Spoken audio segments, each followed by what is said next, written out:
Hey, thank you everyone. My name is Kiati Miranda, and welcome to the Integrate the Community on Lake Ontario podcast. This episode is called When Poetry's Pulsing Through Your Veins. In this episode, I'll be talking with our guests about tips to make a poet better and possibly be published, but hopefully all creative writers can take away a few ideas. My guest here today, Laura Donnelly, has been an assistant professor at SUNY Oswego for the past 5 years and holds a PhD in English and creative writing from Western Michigan University and an MFA from Purdue University. She is interested in poetry and nonfiction writing, 19th and 20th century British literature, literary publishing, and gender studies. Her book, Watershed, was her first full-length collection of poetry and won the 2013 Sitter Press Review Editors Prize, along with being a finalist for the Brittingham and Pollack Prizes. She has published a chapbook called Nocturne, Schumann's Letters, and has her poetry published in various places such as Poetry East, Typo, Third Coast, and Pank. And let's get started with our program. What were major factors that led you to attaining an MFA and a PhD for English and creative writing? So I was originally a music major as an undergraduate, but I kept picking up English and writing classes because I also really enjoyed that. And in my senior year, I realized I had along the way accumulated an English major without really intending to, but I hadn't been doing it in a focused way where I was thinking directly about where I wanted to go with that after my undergrad work. So I took a little time after my undergrad experience to continue writing, to do a variety of jobs. And 3 years after that, I decided I wanted to get an MFA because it would allow me more time to focus on writing than trying to balance writing with a variety of other jobs. I could just focus on this one thing I was getting excited about. And because I wanted time, I selected a 3-year MFA program. I wanted a program that provided full funding so that it was actually supporting me for 3 years to write and focus on my art. So the funding with that came from a teaching assistantship. So I went there wanting to focus on poetry and improve my poetry. Along the way, I started getting more experience teaching and realizing I really liked that as well. So going from the MFA to the PhD, my goal was still to keep improving my writing, but by that point, I also realized I wanted to go on to teach college full time.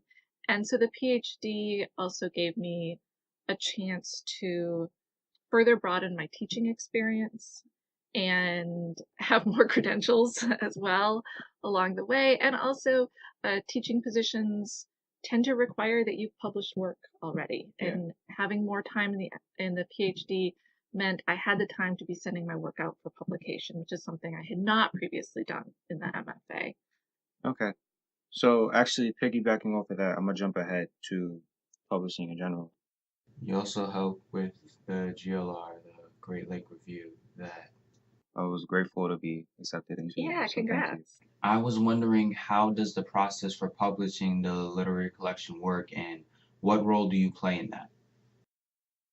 So it really is a student-run organization, and I am impressed every semester by all that they accomplish. So the club is run by an executive board of 5 people, and then they organize the schedule of producing the book over the semester. They put the call out to get additional editors to help them. So in addition to those 5 executive board members, there are anywhere from maybe 15 to 30 readers for the journal who read the submissions that come in. And those readers are divided into genres. So was it poetry that you had Yeah. published? So maybe 8 or 10 people are going to be the poetry editors. And so they get all of the submissions that have come in from other students to read.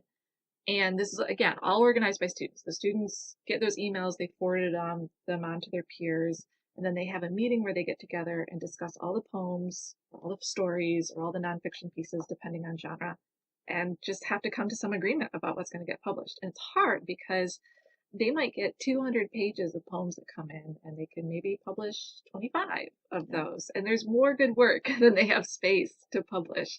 So I always encourage people, if you don't get accepted one semester, keep sending your work in because maybe it was close or maybe a different group of editors will say yes to it. So that's worth it. So then the students determine which pieces they're going to do. And it's great experience both for students getting published and to get experience about what editing is like for a journal and how hard it is to decide. Okay, so I'm gonna talk about good versus bad poetry. What would you assign to being a great poet? Oh, a great poet. So phrasing it a little differently in terms of like a great poem versus a bad poem or a not great poem is is tricky for me because I think that poems don't all have the same purpose. So I think sometimes a person writes a poem simply because they need to release something or they need to kind of experience their own voice in a moment. And whether that reaches an audience or makes sense to an audience, I think that can still be a really valuable thing. Definitely. At the same time, if a poem is going to be getting published and read by others, I think its purpose changes a little bit then. Its purpose is no longer just about the person writing it, but also about what's happening with it when it encounters readers. And I think that I still shy away from saying what's great and what's bad, but for me, I look for poems that both move me and simultaneously challenge me in some way. They challenge me intellectually, or they challenge me emotionally, or they make me see something that I suddenly recognize as being right and true that I had somehow failed to see before. Awesome. Going off of that, then, like, what would you do to help other students write their best poetry? I think that everybody can think about how they are bringing their unique perspective to the page, which is really the only thing that you can bring new to the page. There are millions of love poems that have been written over the years. And so sometimes someone will say, well, I can't write a love poem because everybody's done that, so I can't write it new. But there's never been a love poem before by you sitting in that chair. But that means you've got to make it your own. You can't rehearse or repeat familiar cliched phrases from pop songs or from other poems that have come up. And making it your own doesn't just mean putting words together in a different way. It means tapping into what it is that's specific and unique to your experience. And so to that end, I am constantly encouraging people to look to the particular details around them in their lives, which often are not the exciting things, or we don't see them that way. They're the mundane things that are just everyday life to us, but they're what make our life and experience different from that poem that somebody else is going to write on the same topic. My next question would be, how does a student attain their voice?